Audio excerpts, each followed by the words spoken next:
everyone, and welcome to a new episode of the Gamer Talk podcast. Maarten Hoff and Svend Rønslund are my guests today. Hey guys! Hello. Hello. So after some short problems to find the right time for this occasion, I'm pretty happy to have you on my podcast now. At last, we're here. At last, Yeah, we made it. finally Happy to we be made here, it. man. Happy to Yeah. be here.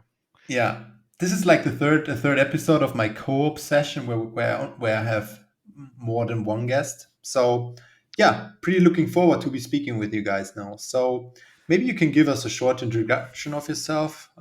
So I'm starting with Maarten. You have been here for once, right? Yeah, once before with Samuel De Vos. Exactly. Yeah. And I can introduce myself. I'm an environment artist at Ubisoft Massive. Mm-hmm. And that's basically That's basically it. So how old are you, Maarten? I'm 27. Mm-hmm. Yeah. Like me. How about you, Sven? How old are you? I'm 23. Oh, the youngster. Yes. So you're also an environment artist at Massive Ubisoft, right? Senior environment artist. Oh, senior. I'm super sorry. I'm kidding. Oh, so sorry. This gonna bring me huge trouble. Okay. Yep. So when did you start out when like going for a career in games or in 3D environment stuff? Ooh, that is around, I would say, 7 years ago. 7. Yeah, 6 years ago. Started out in something called 3D College in Denmark, where I started dabbling around with environment arts, and kind of got pretty hooked on that, honestly. And from there on, I just kept going with that because I couldn't get enough of building worlds, and I thought it was a really, really fun activity. Yeah. Okay. How about you, Maarten? How long have you been in the industry? Well, in the industry, I think since 2016. Then I started as an intern. Oh. And before that, when I discovered 3D was in 2014. Was doing at university was that. I originally went there because I wanted to do things with music. But then they also had 3D classes, and that's how I kind of discovered it. I was like, this is cool. I can make worlds. Okay, it's pretty funny that you wanted to go for a career in music, and now you ended up with, well, it's still some art related, but it's completely different, right? Yeah, exactly. Yeah. Okay, so you have both been to school where you kind of came in contact with 3D. Yeah. Okay, cool. So yeah, the reason why we are here because you both have made a good job on the artist decagon challenge. So first of all, Maarten, why you wanna or why you take part in those personal art challenges?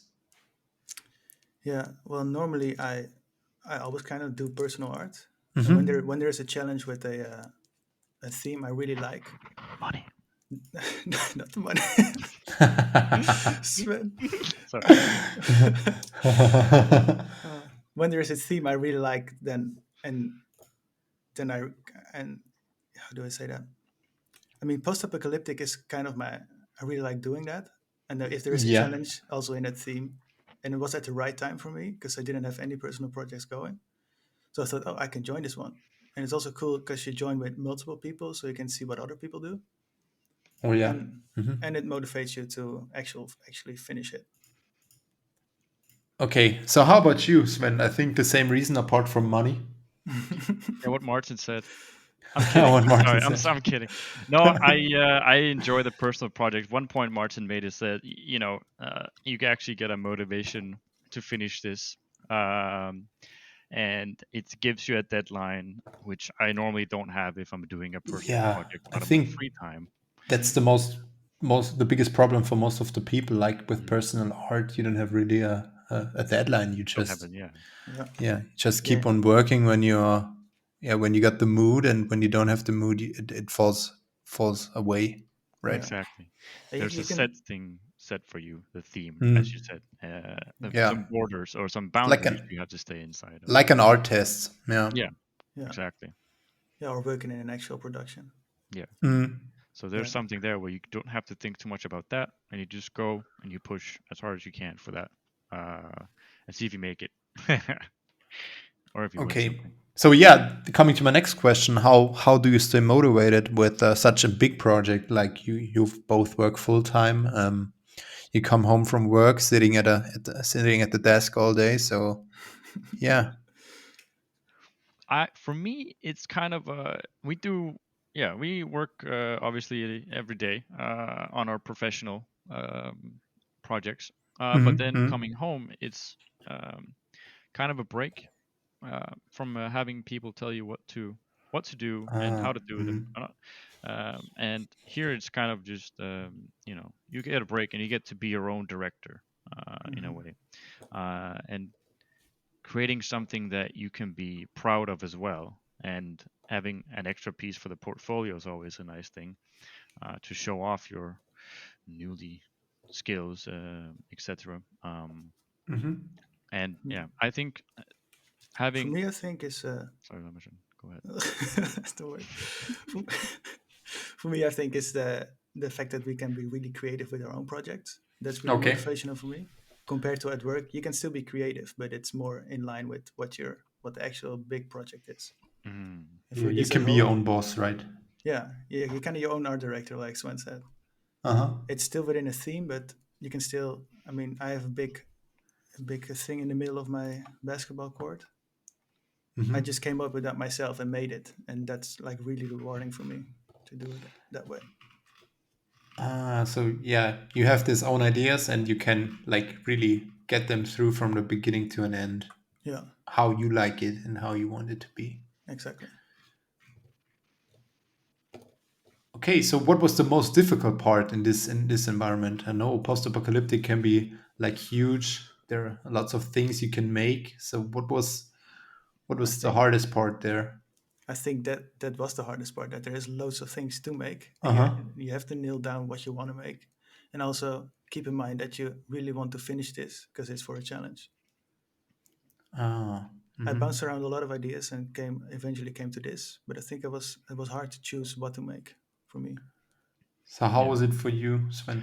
yeah, it's same. It's There's so many takes on post-apocalyptic things out there, and finding something that speaks to you firstly, and something that maybe is not the number one thing that is out there as well. Try to bring something unique to the table. That's really tough, especially as I said in post-apocalyptic styles. Yeah, yeah. Yeah. Hmm. You you both have pretty yeah different takes on the possible apocalyptic thing. Yeah, like when I take a look at the abandoned basketball court by Martin, it looks like it can be straight from The Last of Us. Yeah, that was my biggest inspiration. So Yeah, I imagine. And Sven, you kind of took the Russian thing pretty hard, right? Why Russia? Yeah, I well, I am kind of in love with uh, no, Soviet architecture and that Mm-hmm. whole style. And I had a time living in Bulgaria where there was heavy influence on me with their building styles and these famous huge block Ah, buildings. So that was a huge part of my story, like world building for this, because I always find them they're so ugly and beautiful at the same time. I don't know. I really enjoy that style and the amount of reference you can find for these block buildings and the stories yeah, that are there that are hidden. It's I yeah, the brutalism, right? exactly, yeah. I love it. Mm-hmm. It's hard to nail, to be honest, because I had it such a difficult time building those. It was it looks like so much, but also on the other side, it looks like nothing at all. you have a simple block building, but they have a habit of having all kinds of attachments on these Uh-huh. buildings, and there's so much hidden detail there that you don't really think about or see at the first glance. So how did this basketball court come together, Martin? Was it really the game The Last of Us 2 that inspired you to make this, or has this been to your mind for longer, or how? well, it was mostly because I knew I wanted to do something with natural light coming in, from one side, so I had a clear direction of where the light came from. That's also easier to make an environment that way. And Oh yeah, then, definitely. Yeah. and I wanted to do something big because I wanted to, it's a challenge. So you need to challenge yourself. I wanted to do something bigger. So I came up with a basketball court, and then my first plan was to just make it without a big gap in the middle and all destroyed, and just make it abandoned. But then I was like, oh, it is a challenge, and I need to keep on challenging myself. It's too And easy. yeah, It's too easy without yeah, without the cracks. Sorry. yeah. So I was, yeah, but it's kind of true. It was too Yeah. easy to just make it the whole Yeah. and then call it done. So that's why I came up with a big gap. And well, that also provided me with a light source from above, and I could do some cool ivy hanging down, and get the real Last of Us look in there. Oh yeah, you really definitely nailed that look. Also with the color profile, it's super. Yeah, super good. Thank you. So for you guys, what's the difference in making environments in Unreal or Blender? So both of you have created some environments in Blender, which is not that common, to be honest, because like Unreal Engine is the thing Yeah. for most environment artists. But yeah, let me know. Hmm. I think the most important thing to say is that obviously Unreal and Blender are two very, very different packages. Whereas Yeah, Unreal is a yeah. full-fledged game engine, and Blender is 3D modeling software at the core. But Blender has obviously expanded to so much more, and now recently it was very much possible to build actual scenes in Blender and get real-time feedback from the models you were building. So you did not have to export all the time and import into Unreal. You could do it right there in Blender, which made it so convenient when building these scenes that Yeah, you that's had the it real biggest time. bonus. Yeah, for Yeah. sure. Um, Whereas you can't build as big of scenes or complex as you can in Unreal. You can definitely build them a lot quicker and get a really nice preview of what's you can get into Unreal from Blender. And I think definitely the super small details, I think you don't see, but if you, for instance, have a modular set or kit and you use it in Unreal, then every wall or every corner is the same. And in Blender, you can just go into the model and change it a little bit because it's all unique models. And I Okay. think that is the biggest plus of doing it in Blender compared to doing it in a game engine. Okay, so Blender is not game ready, but looks better. No, not necessarily looks better. There's just you can do more with the details, I think. Ah, okay.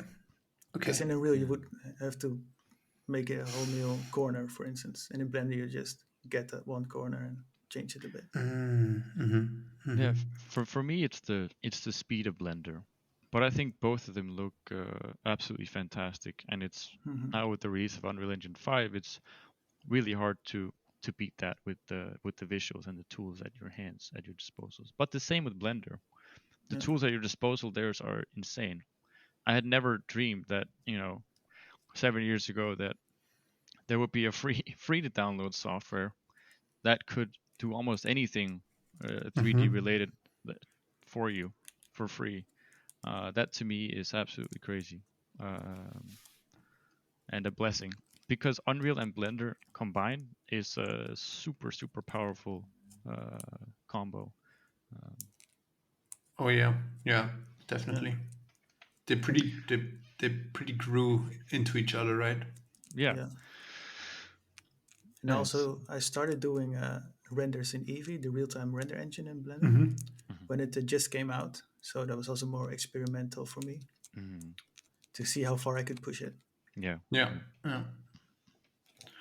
Okay, so maybe Sven, you could like walk us through the creation process first of oh of your environment. yes, the challenge one or Mm-hmm. the Blender one. Oh, the challenge one, please. Okay, The super. challenge one. Sorry, Yeah. I gotta make sure that I'm not saying All weird of them, things. What are you Sven. Come talking on. about? What Yeah, the? yeah. So start from the top. Through your portfolio. 3 hours later. And this is my first one. Okay. Yeah.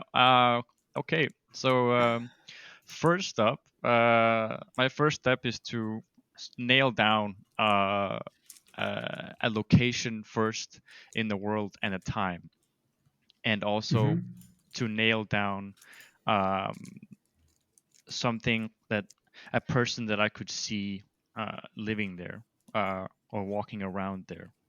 Um, so first I nail down a time and a place, and after that, I love to just go on Google Maps and just drive around in the Google car. Okay.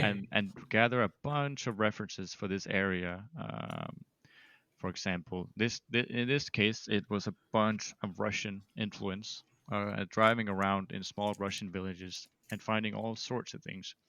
Um, Looking at ads, looking at how they built houses, or how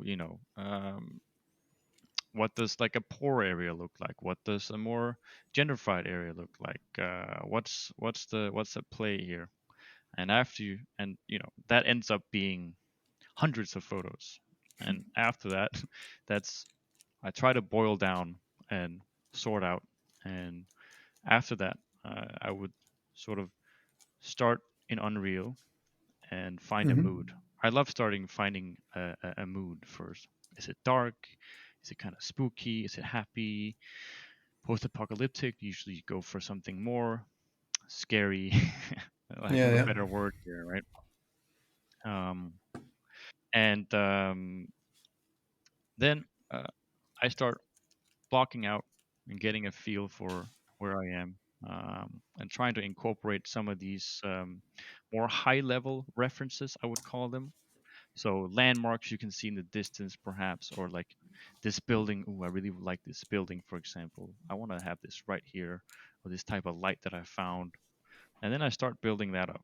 And yeah, then from that point on, it's pretty much just rinse and repeat. Once I have a foundation that I'm really happy with, so the block out in this case in Unreal is just start blocking out the models, textures, and the lighting. Um, Rinse and repeat from there on. Um, Another thing that I also like to do a lot is the world building and a bit of backstory. So I'd usually have like a one-page document that's just a quick rundown of the history of how it came to be in this sort of state that it is in now. I also like to visualize myself a character. In this case, it was a photographer for a newspaper that was running around and taking pictures here, and sort of this may be weird, but like seeing myself from her perspective in a way, and Yeah.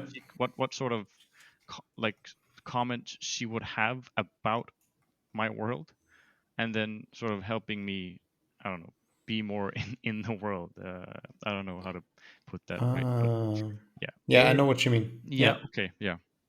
So that helps me personally a lot. I found out, and that was sort of a new technique I tried for this one, because it made it all feel a little bit more real.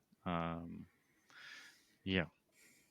So I see that you also used some photo scanning. Yes. So I also used this project as an opportunity to learn photo scanning. So all textures and models are uh, actually here from Malmö that I've taken around the city. Okay. So using that, putting textures on anything, and kind of, if you know Ian Hubert, Oh kind yeah, I of do. Yeah. taking his approach to building models, slap textures on stuff, and see how far you can take it. And it worked. It works really, really well in most cases. So yeah, so I wanted to dive into doing scanning a lot. So I had a blast doing that. It kind of also helped keeping you motivated. a little bit because you were learning something completely new along with building your environment. Oh yeah, yeah. So how about you, Martin? I think the basic workflow is the same. So what did you learn, or what did you try out something new? Well, I think compared to Sven, I have a much more hands-on approach. I just like Mm-hmm. to start blocking out stuff, and then as it goes along, think more about the world around it. Mm-hmm. That makes sense. Yeah. And then once I got a rough block out, I was like, I need some timeline now. So I made a timeline for my thing, and then based on that, I could create a crack and see what layers are there. So Mm-hmm. that's why, for instance, see the beds are on the crack or inside of it. Hmm. Hmm. Ah, yeah, I see. Mm-hmm. That means that the crack happened while there were beds inside. Ah, mm-hmm. So that's kind of how I look at that and how I approach it. And then yeah, of course, I get the reference board going Yeah, and learn cool. from that. Did you build everything by your own? Like all the props, all the assets that are in the scene? Yes, because it's also Okay. available on Unreal Marketplace. Mm-hmm. In order to Mm-hmm. do that, I need full rights of everything. Ah, yeah, sure, Is sure. there Yeah. a discount code? Do you have a Discount discount code for my podcast? Yeah, It yeah, would be please. super handsome. Game or Talk 20 gives you 20% 20% off. off. If you buy now, Call you get now, actually. you Call Martin call, right call. now. Oh no. buy now and you get your second environment for half the price. Right. Martin, we're spitballing. We can keep going here. Bunch of But it. you only can pay in bitcoins. Yeah. Oh my god. I only take bitcoins Yeah. now. Oh, you take only bitcoins now. Yeah.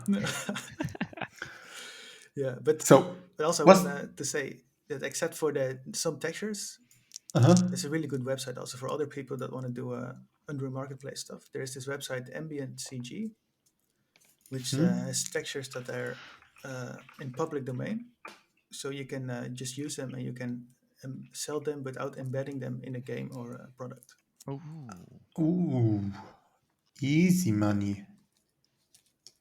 that's awesome. Cool. This is a great idea. Okay, Really so cool website. you took some from that page. Yeah, because I'm not a texture artist myself. I can do some substance, but if I had Mm-hmm. to Mm-hmm. do, for instance, the wooden floor, yeah, I wouldn't know how to do that. That's Okay. also a good point. I I wanted to, like you said, I'm not a texture artist. I can do substance, but I find it super. Um, it takes a long time Hmm. to do, like a simple substance, and I don't know. Sometimes I just want to slap a texture on something and just get it done. Yeah, Whereas I don't know, photo scanning was a nice sort of in middle between. ground. Yeah, Yeah, take a exactly. picture, Yeah. manipulate a little bit, put it on, you're done. Uh, and so prioritizing as well became a really big thing in the project, perhaps. I don't know Yeah, with you, Martin, but for me, it was had to start. Okay, don't spend so much time on everything on the ground. Maybe more the composition is the thing now. No one cares if yeah, you got the normal map right on this dirt texture. Yeah, yeah. exactly. No, Yeah. nobody sees that. Yeah. Yeah, I think also in the end, I think I cut some corners to get it Mm. done, and Yeah. also because in the end my motivation was almost zero. Same. But the deadline was Same. there, so I really wanted to finish it. Yeah. Yeah. Yeah. Yeah. Yeah. It would be a Yeah, shame if you wouldn't have finished it, you know, yeah, exactly. Exactly. putting so many hours into it and then Yeah, like letting it lay on the desk. Yeah. Top. exactly. I would have probably still felt bad if I did that. Oh my god. Yeah, that Ah. the last few what do you say? Weeks, Like days. yeah, weeks of the project were Yeah, that was tough, man. for me it was the Really? last 3 weeks. Yeah, Yeah, Okay. that was really crazy. Um, but it was felt really good when you pressed that upload button to Oh ArtStation yeah, I imagine. hmm I and it imagine. was done. You had it. You checked everything. Did I do everything right here? Did I, you know, yeah. over and out. Instant release. Yeah. Super nice. Yeah. Yeah, finally you could game again. Yeah. Yeah. And it was funny because after before they announced the winners, I didn't even think about that. I was just so done. with this project. I was like, I need to just not do anything at all. And so when they announced it, I was like, oh yeah, we did the challenge. You kind of forgot about it. Yeah, I kind of forgot about it. And then you won, guys. Martin. And then we won first place. It was we great. won. Yeah, And then yeah. happy ever after. Yeah. Oh man. Great. So let's come to the more. Let's go away from the fun stuff now. We're gonna dig in really deep. We're gonna jump in this We're crevice here gonna and get real deep. we get real deep. Yeah. Like Martin, Like 2 which meters deep. artist inspired you in your life? Yeah, that's a really Sven. good question. Sven. Sven, of Sven course. was real big inspiration. Sven. Wow. Really good inspiration. Yeah, but I don't think I can say a particular artist. Mm-hmm. When you send us the questions, the first artist that came to mind for me was Rogelio Oligan. I'm not sure if I butchered that name, but Maybe. yeah. Yeah. At the time, he was a material artist at Naughty Dog when I was still in school. Mm-hmm. And I really liked what he did on the Uncharted 4, and his whole ArtStation portfolio is just super sick to me. I have a Okay. question for you, Martin. Did you play Uncharted before you started doing 3D? No, that was Okay. Was it the- out even then? I don't know. no, I'm I just think wondering. it came out in 2016. Yeah, Okay. Uncharted 4 was 2016. Okay. It was definitely the game that pushed me towards environment art. Yeah. Because Oh, most of really? your environments it's very Uncharted feels to it. Oh, yeah, definitely. Yeah. And I think that's cool. Yeah. Especially the Grandpa's Attic. Yeah, that's Yeah. It's from the beginning, like the introduction of the game, right? yeah. When Nathan Drake is in his attic and he's kind of contemplating his life. That's Yeah, he's shooting with the toy exactly. gun. Yeah. Yeah. Yeah. So I think if I had to name an artist, it is Rogelio. Okay. There's so many dope artists. It's Yeah. hard to say names. There's too many There's too many. amazing artists out there. Unfortunately, there are Yeah, too many dope unfortunately. artists. Yeah. Yeah, especially now. Like this really got crazy in the last 3 to 4 years. Yeah, it's ramped up. I remember when Substance Designer threw out an update. I think they updated the UI or something. But somehow Substance Designer completely blew up, and all of a sudden, all over ArtStation, you saw the famous balls? spheres. Spheres. Yeah, The the spheres. good old Yeah. spheres, right? And the next sphere was just better than the other. And after like a year, like okay, no one can do it better now. Yeah. Skip ahead 5 years to people are just keep raising the bar. Yeah. And I am so impressed, and I just feel like, dude, I don't even want to open Substance Designer anymore. I'd just be ashamed. I can't Oh reach yeah. those levels. Yeah. I don't belong here. Yeah. It's crazy. It's so cool to see. Very inspiring, and also very overwhelming. Oh yeah. On the other side, it's very inspiring, but on the other side, it can be pretty disappointing, right? You're like, am I really doing enough? Should I also start programming and doing concept art and 3D, like or doing animation? Characters and Yeah. animation and Yeah. because there are people out there that do that, right? Do that. Yeah. I'm Yeah. so blown away. Like You see it's Ian nothing. Hubert as well, who puts together. He's amazing at cinematography and the modeling, lighting, and also doing super nice rigs and animation. Where I'm just sitting here like, oh man, And he does the VFX himself as well with the green screen. yeah, Insane. it's so cool. Yeah. It's very inspiring, but also can sometimes become a little Intimidating. yeah. It's like, am I supposed to be that? I don't know. Hello. Yeah. Yeah. So I imagine Anyways. it's Ian Hubert for you, Sven. Well, not the initial though. No, it's been in the past few years. I've been very inspired by his philosophy of making things and not thinking too much about your modeling. Well, to a certain degree, of course. But I think because I have been thinking also about this question a lot, and I think my initial inspiration, the first one, was a guy called Andrew Kramer. And he's very famous in the VFX ring because I started out with doing a lot of After Effects when I was a kid, and I came upon this 3D plugin for After Effects. It's called Element 3D, and it allowed you to make 3D scenes in After Effects, and it had at some point it also included PPR rendering too, and it was all real time. And you got this package of 3D models that you could play around with and do all kinds of stuff. And Andrew Kramer, he has this whole video co-pilot website with a bunch of really really nice tutorials on how to make effects and cool scenes in After Effects. And yeah, he was like my initial inspiration. And then, as Maarten said, there's so many cool artists. So just going on ArtStation, you'll be like, okay, nice. Okay, I know I should make some art now. And then you get inspired by everyone.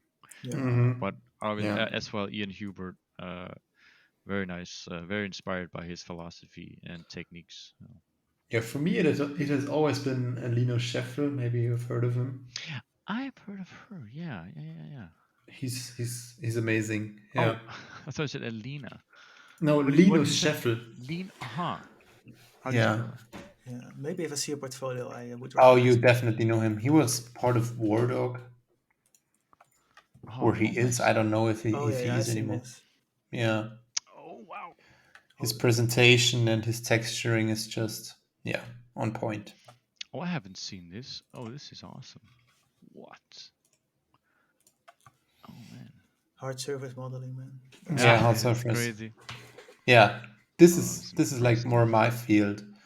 Like if I take a look at the leaf stuff you did on your environments, I had no idea how to tackle this, how to do this.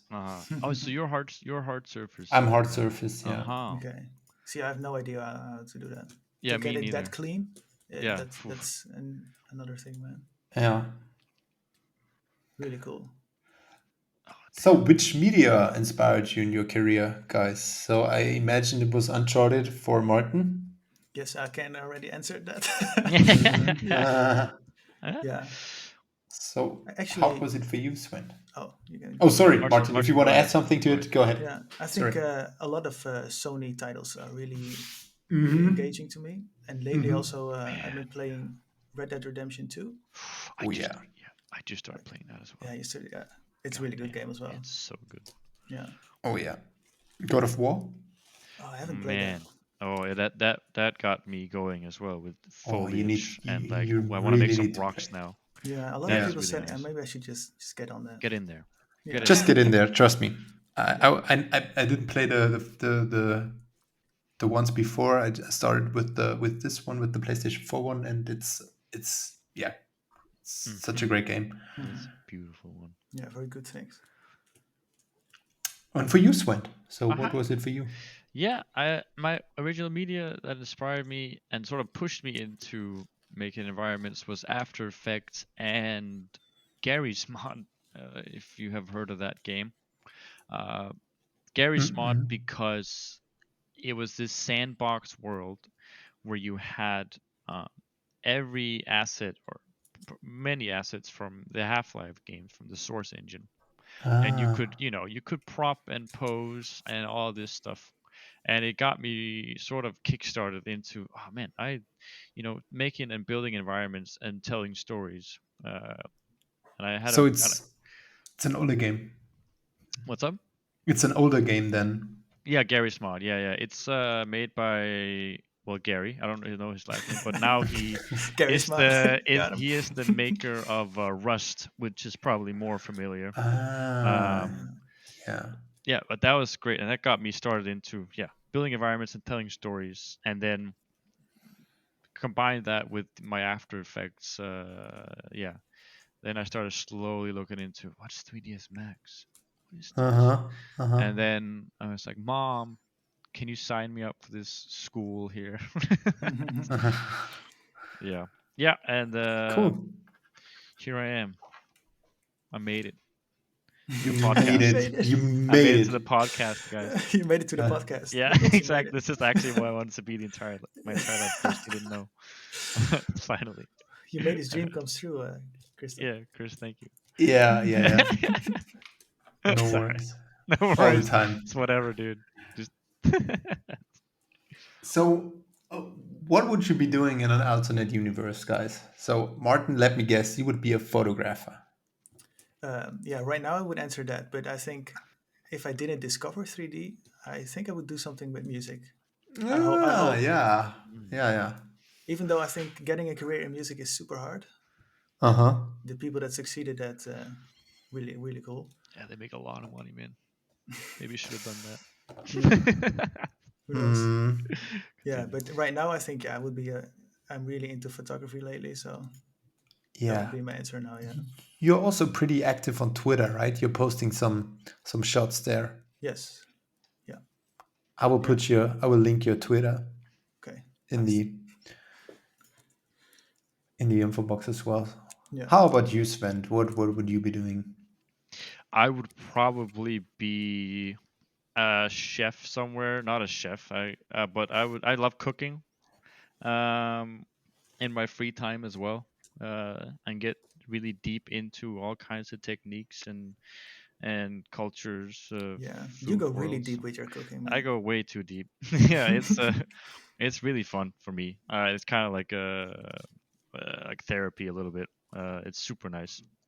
So I do that, and so I could imagine myself in an alternate life, or maybe this one later down the road, that I have a little shop somewhere, and then you can come and take pictures, Martin.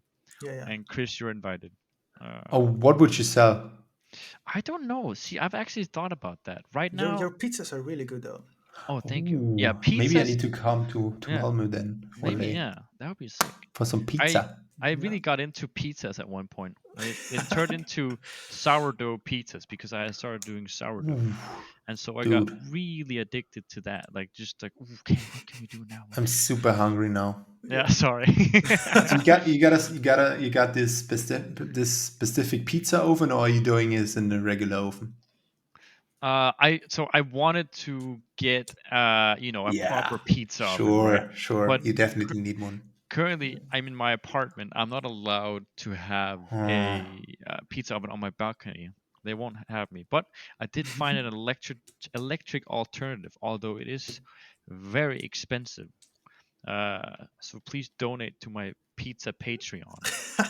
You know, make my pizza I dreams won't come link this true. in the info box. Pizza GoFundMe for Sven. Pizza GoFundMe. Pizza No, GoFundMe. it's not there. It's not there, sadly. But yeah. So I would love to, but I currently do it in the oven. Which, if you have a pizza stone, you can make it work pretty well. Okay, Um, and if you got the skills as well and the right it's ingredients. it's a good old mix of that. Yeah. Mhm. Yeah. Yeah, like cooking is not so far apart from like what we are doing. We got our tools, we got our workflows. Yeah. We need some creativity. It is an We art, enjoy man. the It time. is. Yeah, Yeah. Yeah. Yeah. That's a good yeah. point. We're digging deep now. Yeah. Cooking Really, is really. art. Yeah. Cooking is art. I I also like to cook, so Yeah.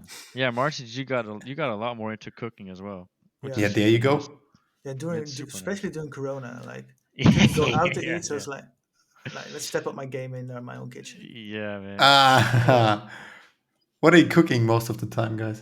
Like pizza for you, Oh, Pete. Martin? No, I'm not cooking pizza myself. I wish I could do that. Ah, Lately, Dude. I've been into Korean food a lot. Mm. Korean. I had no idea. What is Korean food? Tell me. It's spicy with rice. Mm-hmm. I'm totally gonna butcher this, but it's just there's a lot of meat, a lot of vegetables, Okay. and I think the meat is how it is what is it spiced, seasoned Mhm. Mm-hmm. Mm-hmm. with some brown sugar and soy sauce, and then just Ah. it's really good the combination there, and then with some kimchi on top. Yep. That's spiced fermented cabbage. The combination Yes. is really good. It's very nice. Sick. Oh, that's lovely. So, what else are you cooking, Sven? I am currently very into ramen right now. Ooh, So we're going in a damn. Japanese direction. Mhm. Um Two Asian and guys here. yeah, yeah, their food They know. kitchen is Yeah, They know their it's stuff, right? crazy. yeah, they Yeah. do. I I recently came out of like a bit of a French craze, and now yeah, I've moved into Asian, mostly sort of Japanese, because ramen is like, to me it's like the ultimate like umami flavor town. Um, and I was in Japan once, and I went to this ramen shop there, Oh, yeah, you told and me they this. did, and dude, I've been thinking about it ever since 2 years ago Yeah. now. And they had this. It's called a dip ramen, and now I can't remember the name of it, but it's good because I would probably butcher it completely. But if you Google dip ramen, you find it's you have the noodles separately, and you have a pure bowl of broth, and you basically dip your Dip noodles it in there. in. You dip it in. Usually, most broths are very liquidy. This one was incredibly thick. What that resulted in, when you took your very nice noodles and you put them in the broth, They stick uh, to it. they stick to it, and it was Yeah. so crazy Oh, because you got so much delicious warm broth, and it was so tasty, and I could not find a recipe for this, but I found out the place I went to is like at their guarded secret KFC recipe, like no one else oh, has it. And I was just like, God damn it. And they use these special fish eggs, which has been marinated in spices for a long time, and you cannot get them here. So I have to now order them frozen online Destroyed. from a shop in the 500 bucks. Netherlands. Yes. And then to finally get them here. So that's my journey currently, to make Yeah. that goddamn delicious broth But from it also Tokyo says that I had. something about how deep you are into cooking if you Oh yeah. Yeah, I guess. actually So Yeah. order fish Just, eggs. I was just, it's just, oh man, it was. If you had the broth, I feel like you would maybe do the same. You'd be like, Yeah, I need to okay. recreate Maybe. that. Yeah. It was no ramen I've had ever since came okay. close to So it seems that like Maarten taste. has heard this story quite some times. Yeah, I We've heard been this talking twice about it before, in I the think. office. In the office, I always come over. I'm like, Like Sven in the coffee break. Yeah. yeah, I yeah, have to tell you again yeah, about That these was about the the ramen. broth. yeah. Or I discuss it with other people around the office. I somehow turn every conversation into, so the broth I had, and like Sven, we were just talking It's so about like thick. models, man. We can't Yeah. like 3D models. We can't do this. Oh man, yeah, about the Okay. broth. Anyways, that's enough Nice. about. I think we can end it here with some good ramen noodles. Yes, man. Go get So your guys, ramen noodles, people. yeah, Yeah. thank you so much for being my guest. It was super fun. Like for real. Yeah. Thank you That for I having us was really on. appreciate it. Yeah. very cozy. Yeah. Thank Good you for talks. having us, man. Oh yeah. All right, guys. I wish you have a nice. I wish you a nice evening, and we'll speak soon. Hopefully. Thank you. Yes. Same My to you. pizza is ready Have a now. good evening. Yeah. Have a nice evening. Pizza's ready. Take care, guys. Take care. Bye Bye bye. bye. Bye bye.